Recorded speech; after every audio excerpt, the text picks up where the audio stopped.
Let's say you're willing to spend about 10 lakh rupees on a new car. Maybe you just got promoted and can splurge as much, or just that you're wanting to upgrade from your teeny-weeny hatchback.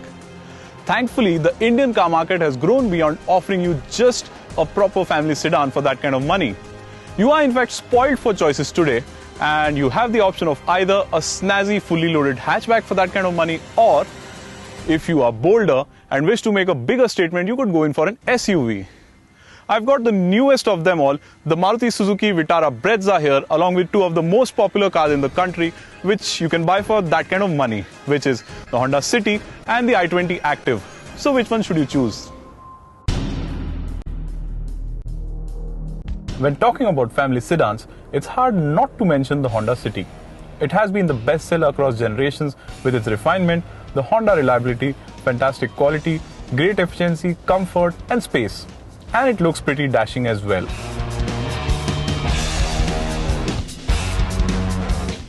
The i20 is one of the best-selling premium hatchbacks with its design, comfort, space and of course the elaborate feature list. The same car with a muscular SUV-like stance? Yes please. The i20 Active has appealed well to buyers wanting the butch looks of an SUV but with the compactness and comfort of a hatchback.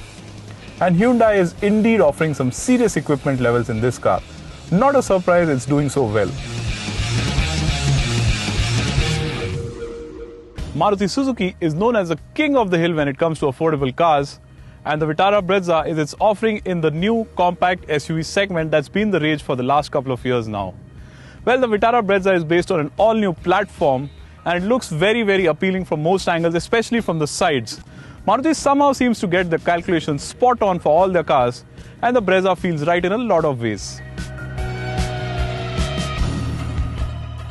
All three cars here are as different from each other as chalk and cheese. The City is a proper sedan and looks typically Japanese with its sharp lines and edgy cues. It may be over 2 years old, but the current generation City looks very appealing even today. Its design is difficult to not like. The front end with that chrome-laden grille, wide headlamps and angular bumper looks sporty, while the rear looks equally nice. The i20 Active? It is part of the crossover hatchback brigade, a sub-segment that was the rage 2 years ago. It is essentially the same car as the Elite i20, but with details like a more muscular front end, different fog lamps, roof rails, raised suspension and a plastic cladding all around to give it the appearance of an SUV. It looks nice, and like the City, the design of the i20 Active is hard to fault with. Coming to the Vitara Brezza, this is the most SUV-like car here. It is no secret that Indians love SUVs, which is why manufacturers are now offering cars styled like SUVs at every price point. The Brezza wouldn't really qualify as an SUV, but with its kind of design, ground clearance and tall stance, it is every bit a new generation SUV. The design is very appealing again, a squarish body shape, sharp edges, neat looking headlights with a muscular grille, skid plates at both ends and a sharp looking rear all make it very attractive to look at. You might want to think differently, but personally I felt the Vitara Brezza is the best looker here.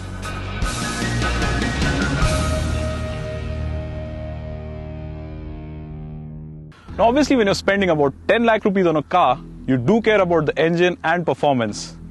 The Brezza is currently on offer only with a diesel engine, which is why to keep things fair, we've got the diesel versions of the Honda City and i20 Active. The City has the biggest engine here, which is a 1.5 litre oil burner.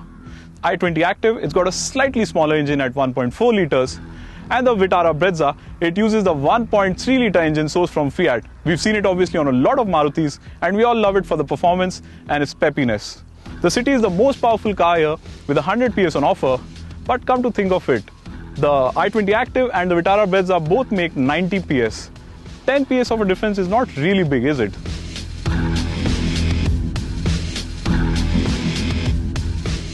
The Honda City's engine feels slightly noisy, but it is smooth, and I like the power delivery as well, as there's barely any turbo lag. The engine pulls cleanly, but the party ends at just 4000 RPM. And this is a nice car to drive. I like the driving position.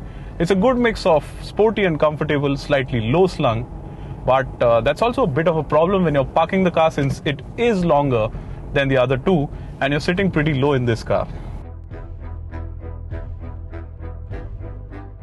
The Honda City is a good handling car as well. I like the directness and the feedback from the steering wheel, and the suspension setup It's a nice mix of sporty and comfortable. The city rides well over bad roads. Of course, it is India's favorite sedan, and that's for a lot of reasons.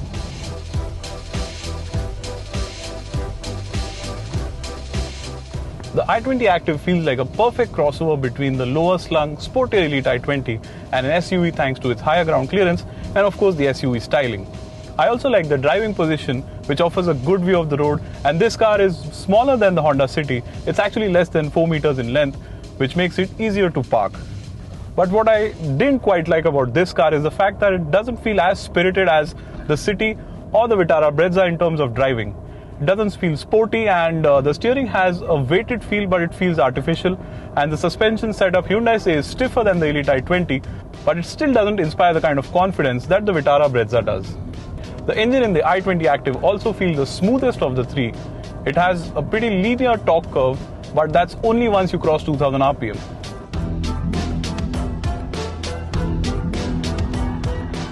The driving position in the Vitara Brezza feels nicer than the other two cars. I'm sitting taller and I like the view that this car offers.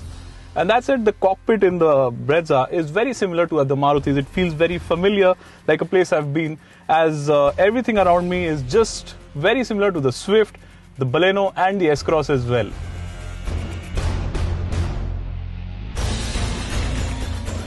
The 1.3-litre diesel engine in the Vitara Brezza is in the same state of tune as the S-Cross, and I like its peppiness. It feels spirited and offers good response even at low revs. What I didn't like, or rather I was a bit surprised at the fact that Maruti is offering a 5-speed transmission in this car, while the City and i20 Active both offer 6-speed gearboxes. That said, the engine is slightly noisy though. I didn't expect it to be this noisy, and there's a lot of road noise that also creeps into the cabin. Like the i20 Active, the Brezza is also less than 4 meters in length, which means parking it in a tight spot isn't really a big task. I also like the handling of the car. Now, Marutis are known to handle well by default, all of them handle really well, and this feels spirited in that sense. It has a steering that weighs up well, offers good feedback around corners, and the suspension is slightly on the stiffer side, which also contributes to it being a sporty handler. That's a small compromise on the comfort of your passengers, but trust me, you won't realize it until you hit a really bad patch of road.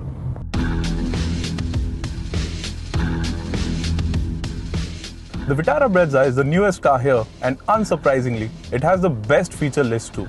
It gets a lot of kit like a cooled glove box, sliding center armrest, auto headlights, rain sensing wipers and Apple CarPlay, which are not available in the City or the i20 Active. It also has features like keyless entry, a start button, cooled glove box and the like, which are also available in the other two cars. What about the fuel efficiency, you must be thinking? I've got that covered. Now, the Honda City is probably the most efficient car here if you consider the claimed figures for all three cars. Honda is claiming 26 kilometers to a liter of diesel for the City, which is surprising. But then it's a Honda and they're known for their efficient engines. The i20 Active, well, Hyundai claims it returns about 21.9 kilometers to a liter of diesel. The Vitara Brezza, it returns 24.3 kilometers to a liter of diesel. That's what Maruti claims. Isn't that interesting? An SUV that's as efficient as a hatchback. Coming to the crux of the matter, the Vitara Brezza is priced very nicely between 6.99 lakh and 9.68 lakh rupees ex-showroom in New Delhi. And that includes a lot of features, a lot of variants and a lot of options as well. The i20 Active is priced between 8 to 9.5 lakh rupees, and it's a really nice car to drive. Now, coming to the Honda City, this is the biggest and most expensive car, retailing between 9.2 lakh and 12.3 lakh rupees. That's a lot of money, yes, but for that kind of money you get a Honda, you get space, you get features and comfort. So which one should you buy? Conventional buyers would look at the Honda City. It's a sedan, it's a big car, and it makes a good enough statement. Well, somebody who wants to look unique would probably go in for the i20 Active. It's a hatchback, but it looks like an SUV, and it's got good features and equipment as well. But what a lot of young buyers would go in for is this, the Vitara Brezza. It is the closest you could get to an SUV for this kind of money. Well, it's not a proper SUV, it's front-wheel drive, it won't really go off-road, but it is an urban SUV in every sense of the word. It's got a lot of features and equipment, a nice engine that's peppy, responsive and efficient too. But above all, it comes from Maruti, And that's a brand that Indians would probably buy blindfolded.